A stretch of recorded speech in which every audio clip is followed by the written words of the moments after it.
Hello everyone.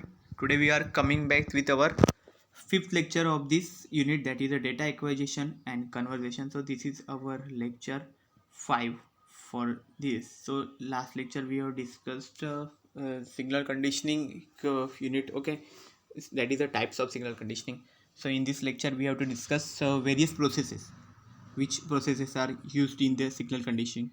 So we have already discussed that we have already discussed that the electrical signals generated by a transducer needs conditioning before it can be measured. मतलब हमने देखो already यहाँ पे discuss किया है कि ना जो हमारे सिग्नल्स थे, इलेक्ट्रिकल सिग्नल्स जो हम ट्रांसड्यूसर या फिर सेंसर, जो हमारे सेंसर्स थे उससे हम लोग उसको गेन करते थे, उसको हम लोग एक्सेप्ट करते थे, वो सिग्नल्स हमें डिटेक्ट होते थे। वो सिग्नल्स हमें कभी कभी परफेक्ट नहीं होते, ओके ना, नेक्स्ट हमें प्रोसेस के लिए, तो इसलिए हमें उसको चेंज करना पड़ता है, उसको कंडीशंस मतलब हम लोग को परफेक्ट कंडीशन में लाना पड़ता है। तो वो सब अभी ये पार्ट में देखेंगे। तो उसके लिए कुछ प्रोसेस करने पड़ेगी, तो वो प्रोसेसेस में अलग अलग प्रोसेसेस रहती है, amplification, filtering, linearization, like this processes. Okay, तो हमें वो प्रोसेस यहाँ पे ये लेक्चर में देखना है कि क्या क्या प्रोसेस है, हमें उसको डिस्कस करना है। Okay, now proceed to our first slide, that is so these are the processes in signal conditioning. Okay ना, सो सिग्नल कंडीशनिंग के लिए क्या क्या प्रोसेसेस लगेंगी वो सब प्रोसेसेस वन बाय वन यहाँ पे एक्सप्लेन किए गए। तो देखो क्या क्या दिया है। पहला तो एम्प्लीफिकेशन है, then excitation, linearization, cold junction compensation. यहाँ पे हम लोग देखेंगे थर्मोकपल क्या चीज़ रहती है, वो कोल्ड जंक्शन कंपेंसेशन में देखेंगे। Okay, then filtering, then isolation, ये सब चीज़ होने वाली है। ओके ना, फिल्टरिंग क्या है, आइसोलेशन क्या है, वो सब हम लोग यहाँ पे वन बाय वन डिस्कस करते जाएंगे। तो फर्स्ट प्रोसेस देखते हैं, that is amplification. So what is amplification, वो पहले हम लोग देख लेते हैं, ठीक है ना। एम्प्लीफिकेशन एक्चुअल में है क्या, क्यों ज़रूरत पड़ती है इसकी। ओके, तो देखो इसकी ज़रूरत क्या पड़ती है। देखो जहाँ पे हमारे जो सिग्नल्स है, अगर वो सिग्नल्स इनपुट सिग्नल मिल रहे हैं और वो बहुत वीक है, उनके एम्पलीट्यूड्स हमें चाहिए वो फॉर्मेट में नहीं है, तो फिर हमें वहाँ पे एम्प्लीफिकेशन करना ज़रूरी पड़ता है। ओके ना, तो इसका काम क्या है एक्चुअल में, it increases the amplitude of the input wave और the it increases the voltage signal to a level suitable for digitization. मतलब हमें जो हमारी इक्विपमेंट है, DAQ equipment, that is data acquisition equipment है, उससे जैसे लेवल चाहिए वैसे लेवल तक वो पहुंचता नहीं है, उसके सुटेबल बनाने का काम ये एक्चुअल में एम्प्लीफिकेशन का है। ओके, मतलब वोल्टेज इंक्रीज करता है, उसका एम्पलीट्यूड इंक्रीज करते जाता है। जैसे हमने वेव्स देखे, हमें वेव्स पता है, देखो वेव्स जो हमारे सिग्नल्स रहते हैं वो वेव्स के फॉर्म में रहते हैं ऐसे। ओके, इस तरह से देखो वेव्स है। तो इसका जो ऊपर का पार्ट है, ये जो हाइट है पूरा, यहाँ से यहाँ तक ऊपर के जो पिक्स से लेके नीचे तक का जो हाइट है, ये पूरे इसको बोलते हैं एम्पलीट्यूड। ओके ना, ये पूरा हाइट है, उसको एम्पलीट्यूड बोलते हैं हम लोग। तो ये एम्पलीट्यूड एक्चुअल में हमें परफेक्ट मैनर में लाने का काम एम्प्लीफिकेशन करता है, क्योंकि कभी कभी सिग्नल्स के एम्पलीट्यूड बहुत छोटे हो जाते हैं। ओके ना, तो इसका एम्पलीट्यूड इंक्रीज करने का काम ये एम्प्लीफिकेशन का काम है। ओके ना, अगर वो बहुत कम उसका एम्पलीट्यूड रहेगा, मतलब उसका वोल्टेज भी कम रहेगा, और वोल्टेज कम है तो उसको वोल्टेज को हमें बढ़ाने का काम ये एक्चुअल में प्रोसेस होता है एम्प्लीफिकेशन। एम्प्लीफिकेशन का काम यही होता है कि वोल्टेज को कैसे इंक्रीज किया जाए, वो चीज़ एम्प्लीफिकेशन करता है। ओके ना, उसके बाद वो ADC में जाएगा। ओके, मतलब एनालॉग टू डिजिटल कन्वर्टर, उसके बाद जाएगा। तो इसमें क्या है, जो टिपिकली जो है डेटा एक्विजिशन डिवाइस, उसको जो कैलिब्रेशन के लिए हम लोग इनपुट चाहिए, ओके ना, 0 to 10 वोल्ट रेंज। ओके ना, एम्प्लीफिकेशन हमें 0 to 10 वोल्ट रेंज में लगता है डेटा एक्विजिशन के लिए। ओके ना, इस तरह से। और फिर एम्प्लीफिकेशन कैसे होता है, a small voltage such as that coming from a thermocouple और स्ट्रेन गेज ब्रिज। तो थर्मोकपल एक्चुअल में क्या है, एक सेंसर है एक तरह का जो टेम्परेचर काउंट करता है, और इसमें दो डिफरेंट टेम्परेचर के जो मेटल्स है वो कंबाइन किए जाते हैं, हम लोग आगे देखेंगे। ओके ना, नेक्स्ट एक टॉपिक है उसमें थर्मोकपल हम लोग डिटेल में देखेंगे कि एक्चुअल में ये काम कैसे करता है, क्या रहता है। ओके, और स्ट्रेन गेज ब्रिज हमने लास्ट लेक्चर में डिस्कस किया था, स्ट्रेन गेज एक्चुअल में है क्या। तो ये दोनों का भी जो इनपुट है, इसमें से जो आएगा तो वो बहुत स्मॉल वोल्टेज रहता है, इसमें से जो आएगा ना आउटपुट वो बहुत कम वोल्टेज का रहता है। तो it need to be amplified, क्योंकि फिर ADC उतना वो ले ही नहीं सकता है। ओके ना, उसकी उतनी कैपेसिटी नहीं है, इतने स्मॉल वोल्टेज को वो ना रीड कर पाए, उस पर वर्क कर पाए, नहीं है। तो इसलिए हमें ऐसे कंडीशन में क्या करना पड़ता है, हमें एम्प्लीफिकेशन की ज़रूरत पड़ती है, हमें वोल्टेज बढ़ाना पड़ता है। देखो यहाँ पे दिया है, ये वेव्स बताई गई है, देखो ये इसका देखो यहाँ पे एम्पलीट्यूड कितना कम है। ओके, इस वेव का एम्पलीट्यूड बहुत कम है, तो हमें क्या करना है, अभी इसका इंक्रीज़ करना पड़ेगा क्योंकि इतना कम चलेगा नहीं, एडीसी को एक्सेप्टेबल नहीं है। तो इसको इंक्रीज़ करने के लिए हम लोग ने डिवाइस यूज़ किया, दैट इज़ एम्पलीफायर। तो एम्पलीफायर अभी काम क्या कर रहा है, इस वेव को देखो, इसने एकदम से इसका एम्पलीट्यूड इंक्रीज़ कर दिया है। ओके, एम्पलीट्यूड इंक्रीज़ हो गया मतलब इसका वोल्टेज इंक्रीज़ हो गया, तो अभी इस वोल्टेज को ये फॉर्म करेगा। ओके, तो इसको एडीसी के, तो यहाँ पे आगे जाके ये कहाँ पे जाएगा, एडीसी के पास चला जाएगा। यहाँ पे होगा ADC, to the ADC. Okay, यहाँ पे एडीसी के पास चला जाएगा इसके आगे, ठीक है। तो ये एक्चुअल में एम्पलीफिकेशन का वर्किंग है। तो this is the actual functioning of the amplification. अभी नेक्स्ट प्रोसेस देखते हैं, that is second process is the attenuation. So attenuation is what, so it is actually the reverse process of the amplification. मतलब amplification में हमने क्या किया, voltage को increase कर दिया। ओके ना, एम्पलीट्यूड बढ़ गए थे यहाँ पे, और अभी हमें क्या करना है, कम करना है। तो इस is known as opposite of amplification, मतलब रिवर्स प्रोसेस हो रहा है।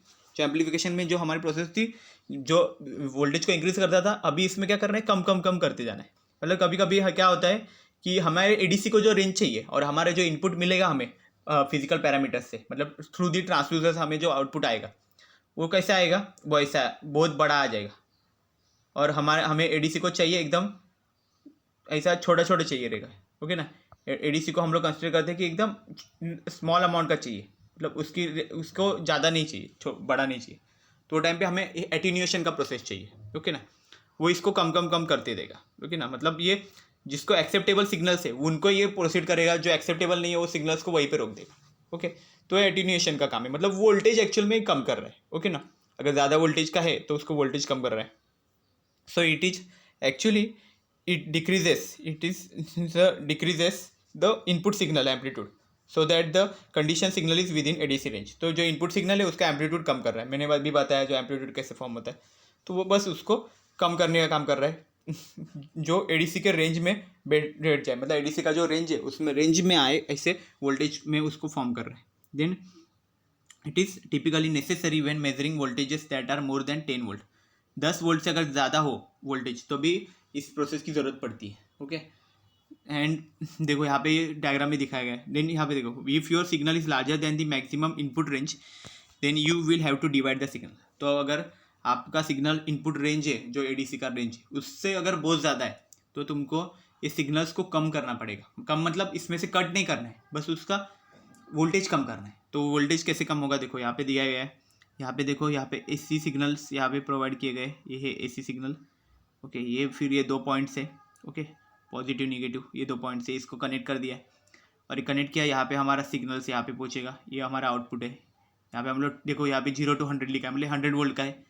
ये 10 वोल्ट है, हमें 10 वोल्ट से ज़्यादा होगा तो इसको डिवाइड करने की ज़रूरत पड़ेगी। तो हमने डिवाइड कैसे किया है, यहाँ पे एक रेजिस्टेंस है, यहाँ पे एक रेजिस्टेंस है, 2 रेजिस्टेंस है, 90 किलो ओम, ये 10 किलो ओम, मतलब टोटल 100 किलो ओम के रेजिस्टेंस हो गए। तो मतलब रेजिस्टेंस हमने यहाँ पे बढ़ा दिया। रेजिस्टेंस अगर बढ़ा देते तो हमारा ओम्स लॉ देखो कैसे बोलता है, V = IR है। तो देखो, रेजिस्टेंस अगर बढ़ा देते तो करंट अपने आप कम हो जाएगा, करंट कम हो जाएगा तो क्या हो गया, वोल्टेज भी कम हो जाएगा। ओके ना, तो इसके वजह से हम वोल्टेज को यहाँ पे काउंट कर सकते हैं। मतलब रेजिस्टेंस, ये फॉर्मूला में हम लोग कर सकते हैं कि रेजिस्टेंस को एकदम से बढ़ा देंगे। ओके, करंट वो टाइम पे हम लोग कांस्टेंट करने की ट्राई करेंगे और वो फिर वोल्टेज पे अफेक्ट करेगा। ओके ना, वोल्टेज पे अफेक्ट करेगा उस हिसाब से, ठीक है। तो रेजिस्टेंस अगर बढ़ा देते हैं तो वोल्टेज पे अफेक्ट करेगा वो कंटिन्यू। तो इस तरह से हम लोग परफेक्ट हमें जितना चाहिए उतना वोल्टेज ले सकते हैं। तो ये एक्चुअल में एटीन्यूएशन प्रोसेस इस तरह से प्रोसीड होता है। तो इस तरह से हम लोग एटीन्यूएशन यहाँ पे कर सकते हैं। देन हमें नेक्स्ट प्रोसेस देखते हैं। यहाँ पे one more process is there, that is excitation process. तो ये एक्चुअल में एक्साइटेशन प्रोसेस है क्या, तो एक्साइटेशन मतलब क्या रहता है एक्चुअल में, वो देख लेते हैं। तो देखो, हमारे जो इलेक्ट्रॉन्स रहते हैं उनके अलग अलग एनर्जी लेवल्स रहते हैं, 1 2 3 ऐसा। तो ये ग्राउंड स्टेट पे अभी इलेक्ट्रॉन है, ठीक है ना, यहाँ पे कंसिडर करते हैं। इसको हम लोग ने यहाँ से कुछ तो हीट या एनर्जी प्रोवाइड कर दी, ठीक है ना। यहाँ से नीचे से हम लोग हीट किया या फिर हीट करें या करंट देंगे, कुछ भी देंगे तो उसकी एनर्जी बढ़ेगी। जैसे उसकी एनर्जी चेंज हो जाएगी, एनर्जी इंक्रीज हो जाएगी, तो कुछ टाइम के बाद वो एक्साइट हो जाएगा।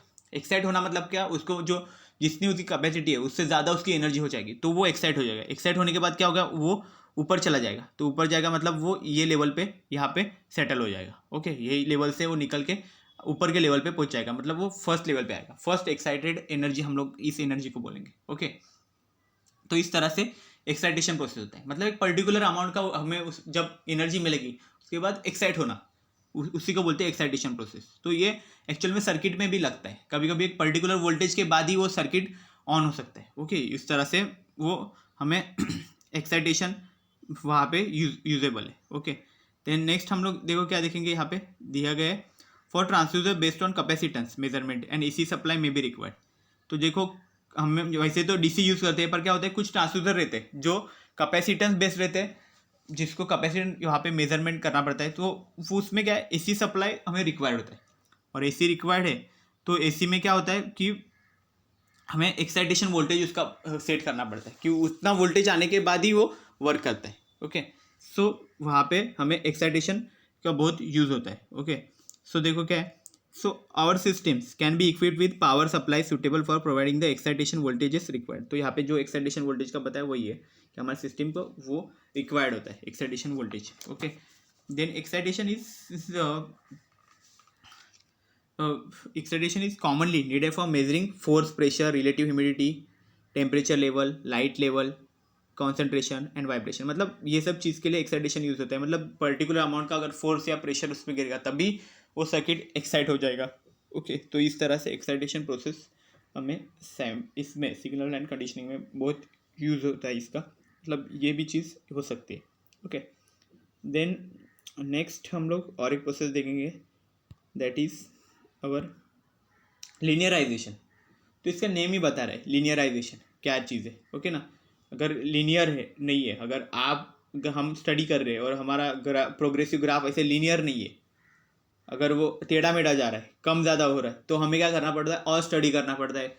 हमें प्रोग्रेस इंक्रीजिंग होनी चाहिए, इंक्रीजिंग होगी तो इसको हम लोग अच्छा बोलेंगे। ओके ना, तो इसी तरह से इसमें भी ऐसा ही है। अगर हम आपका जो ग्राफ आ रहा है जो हम लोग फिजिकल पैरामीटर्स के साथ निकालेंगे, जो सेंसर्स का आउटपुट आ रहा है वो जो फिजिकल पैरामीटर्स है उसके बेसिस पे हम लोग निकालेंगे, तो फिर वो अगर इंक्रीजिंगली नहीं हो रहा है, लीनियर ग्राफ नहीं आ रहा है, टेढ़ा मेढ़ा आ रहा है कैसे भी, तो हमें उसको लीनियर लाना पड़ता है। तो लीनियर कैसे करेंगे हम लोग, when sensor don't have a straight line relationship with the physical measurement. तो ये कब यूज़ होता है, तभी जब स्ट्रेट लाइन रिलेशनशिप नहीं है फिजिकल मेजरमेंट के साथ। मतलब हम लोग फोर्स, प्रेशर, टेम्परेचर कुछ भी हम लोग अगर मेज़र कर रहे हैं और वो टाइम पे उसके साथ हमने अगर रिलेशन निकाला, ओके, प्रेशर वर्सेस टाइम वगैरह ऐसा रिलेशन निकाला, तो time versus pressure like this. Okay, तो वो ऐसे इस तरह से होगा ग्राफ। ओके, यहाँ पे या इस तरह से, तो वो टाइम पे हमें उसको लीनियराइजेशन प्रोसेस यहाँ पे यूज़ करना पड़ेगा। तो लीनियराइजेशन के बाद वो स्ट्रेट लाइन में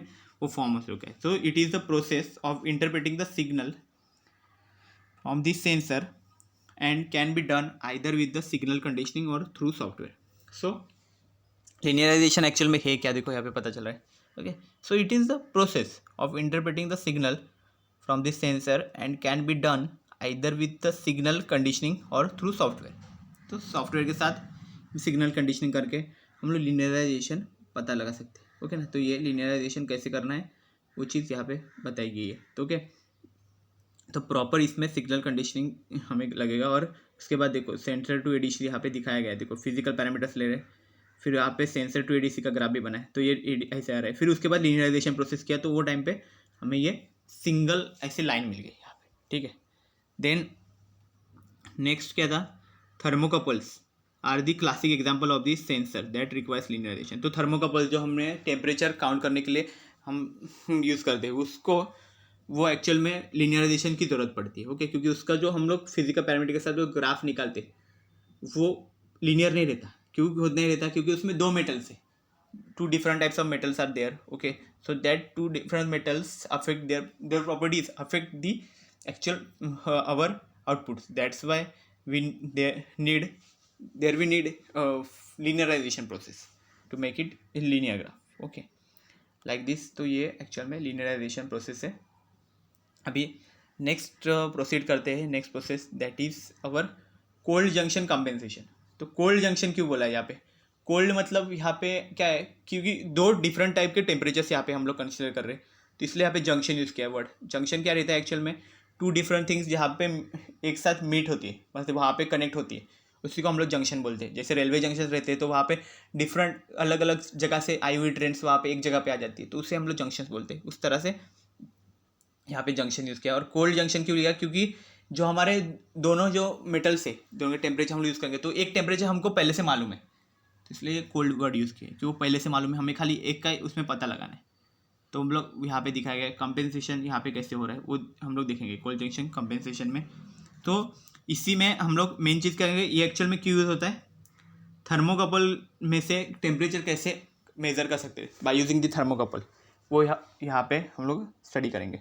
सो थर्मोकपल एक्चुअल में है क्या, तो thermocouples are popular temperature sensors because they are cheap versatile and study. Okay, तो ये क्या एक्चुअल में बहुत सस्ते में हो जाता है और बहुत काम के लिए यूज़ होता है, तो इसलिए हम लोग थर्मोकपल्स यूज़ करते हैं। And they consist of to dissimilar metals join together, मतलब यहाँ पे देखो यहाँ पे दो मटेरियल्स लिए, एक मेटल है एक मेटल है, दोनों को यहाँ पे एक पॉइंट पे यहाँ पे ज्वाइन किया हुआ है। ओके, तो यहाँ पे ज्वाइन किया है and making a continuous circuit. फिर उसके बाद ये जाके यहाँ से कॉपर को कनेक्ट हुआ है, कॉपर थ्रू देन यहाँ पे ये इसको कनेक्ट हो गया वोल्टेज मीटर को। ओके ना, तो यहाँ पे हमने वोल्टेज मीटर को कनेक्ट किया, मतलब ये पूरा तरह से सर्किट फॉर्म हो गया यहाँ पे। ओके, देन नेक्स्ट हम लोग क्या देख रहे हैं यहाँ पे, if one junction has different temperature to the other, हमने ये भी बताया कि इसमें से एक का टेम्परेचर हमें पता है, और क्या होगा एक का टेम्परेचर हमें फाइंड करना है। अगर एक का टेम्परेचर दूसरे टेम्परेचर से अलग है, ओके ना, एक मेटल का टेम्परेचर दूसरे टेम्परेचर से अलग है, तो क्या हो जाएगा बीच में वोल्टेज फॉर्म हो जाएगा, वोल्टेज डिफरेंस हो जाएगा। ओके ना, यहाँ पे वोल्टेज को कनेक्ट किया है तो एक की वजह से वोल्टेज आएगा, दूसरे की वजह से दूसरा वोल्टेज, तो वोल्टेज डिफरेंस आ गया। वोल्टेज डिफरेंस हो गया मतलब एक तरह का इलेक्ट्रोमोटिव फोर्स हो गया, यहाँ पे सेटअप हो गया, तो उसके वजह से क्या होगा करंट फ्लो हो जाएगा इसमें से, तो वोल्टेज मीटर पे वो शो करेगा कि यहाँ पे वोल्टेज डिफरेंस आ गया है कुछ, तो वोल्टेज डिफरेंस आ गया है। तो वोल्टेज डिफरेंस किस पे डिपेंड करता है, ये दोनों के बीच में कितना डिफरेंस है उसके हिसाब से ये वोल्टेज डिफरेंस होगा, और उससे हम लोग पता लगा सकते हैं कि एक्चुअल में कितना डिफरेंट टेम्परेचर है दूसरे का। ओके, एक टेम्परेचर तो ऑलरेडी पता है हमें, बस एक का ही पता लगाना है, तो हमें इससे पता चल जाएगा कि दूसरे का टेम्परेचर कितना ज़्यादा है, वो इससे हम लोग पता लगा सकते हैं। ओके ना, तो ये यहाँ पे हम लोग इसको एक बॉक्स में रखा हुआ है आइसोथर्मल बॉक्स, और यहाँ से हम लोग ये पता लगा सकते हैं। So this the system depends on knowing the temperature of one of the thermocouple junction, मतलब एक जंक्शन का हमें टेम्परेचर पता है। The cold junction housing this junction is an isothermal box keep the temperature constant, मतलब ये जो box है आइसोथर्मल बॉक्स है इसमें टेम्परेचर कॉन्स्टेंट रहेगा। And A cold junction sensor in the box tells the system the temperature. Okay ना, तो वो उससे हमें टेम्परेचर पता चल जाएगा कि इसका टेम्परेचर एक्चुअल में क्या है। ओके ना, तो यहाँ पे देखो दो तरह के जंक्शन फॉर्म हो चुके हैं, यहाँ पे हमने फॉर्म किए थे, तो यहाँ पे एक जंक्शन ये है और एक यहाँ पे और एक जंक्शन हो जाएगा। ओके, तो देखो यहाँ पे इस जंक्शंस के वजह से क्या हो जाएगा, हमें पता चल जाएगा कि कितना टेम्परेचर है। ओके, जैसे हम लोग फॉर्म करेंगे यहाँ पे तो पता चल जाएगा कि टेम्परेचर कितना है, तो इस प्रोसेस को ही हम लोग बोलते हैं cold junction compensation. Okay, so all these things, so temperature we can measure by using the thermocouple measurement. Okay, then next process is the filtering process। तो filtering क्या है, हमारे घर में जो फिल्टर रहता है वो एक्चुअल में क्या करता है, वाटर फिल्ट्रेशन का काम करता है, तो उसी तरह से फिल्टरिंग भी वही है, बट ये एक्चुअल में वाटर को फिल्टर नहीं करेगा, ये काम करेगा हमारे सिग्नल को फिल्टर करने का। मतलब जो हमारे इनपुट सिग्नल्स है उसमें कुछ हमें मिलते हैं जो थ्रू दी ट्रांसड्यूसर, तो वो इसमें क्या रहता है कुछ तरह सा नॉइज़ रहेगा, कुछ हाई वोल्टेज रहेगा, कुछ लो वोल्टेज रहेगा, कुछ हमें चाहिए नहीं ऐसे अनवांटेड सिग्नल्स भी रहेंगे, तो जो चीज़ है उसको रिमूव करने का काम फिल्टर का रहता है। So it reduces the noise errors in the signal. Noise actual में क्या रहता है, जो अनवांटेड सिग्नल है उसी को हम लोग नॉइज बोलते हैं, तो उसमें से बाहर निकलने का काम ये फिल्टर का रहता है। So for most of applications we use the low pass filter. तो लो पास फिल्टर बहुत जगह पे यूज़ होता है। ओके, वो एक्चुअल में काम क्या करता है, देखो लो पास फिल्टर, तो वो एक्चुअल में हाई फ्रीक्वेंसी वेव्स को यहाँ पे रोक देते हैं। तो देखो, और low pass filter that's use to prevent high frequencies, high frequency जो वेव रहेगी उसको प्रिवेंट करेगा इन आइदर द सिग्नल और noise from introducing distortion into the digitize signal is known as anti aliasing filter. तो इसलिए इसको anti aliasing filter भी बोलते हैं। ओके ना, लो पास फिल्टर को, क्योंकि ये हाई फ्रीक्वेंसी सिग्नल्स को रोक देता है पूरी तरह से। मतलब ऐसी जो वेव है पूरा अगर कंसिडर कर ले, ये पूरा वेव है और हमें चाहिए ये जो फ्रीक्वेंसी, अगर हम लोग ऐसा ग्राफ करते हैं फ्रीक्वेंसी का graph, frequency versus time. Okay, यहाँ पे हम लोग फ्रीक्वेंसी कंसिडर करते हैं, यहाँ पे टाइम कंसिडर कर देते हैं, तो क्या होगा हमें फ्रीक्वेंसी खाली इतनी ही चाहिए। ओके, तो ये जो वोल्टेज यहाँ तक चाहिए, तो क्या करेगा फिल्टरिंग, जो हमारा low pass filter high frequency waves को जाने ही नहीं देगा वो। ओके ना, वो क्या करेगा, ऐसा वेव्स बनाई देगा फिर। ये जो वेव्स है वो इस तरह से फॉर्म हो जाएगी, मतलब हाई फ्रीक्वेंसी वेव्स पूरी तरह से कट हो जाएगी, वो जाएगी ही नहीं आगे। तो ये एक्चुअल में चीज़ है, लो पास फिल्टर का काम है। ओके, तो ये चीज़ यहाँ पे होगी। ओके, लो पास फिल्टर में ये सब चीज़ें परफॉर्म होती जाएगी। देन क्या है, this is generally have a sharper cut off than the normal low pass filter use to condition a signal.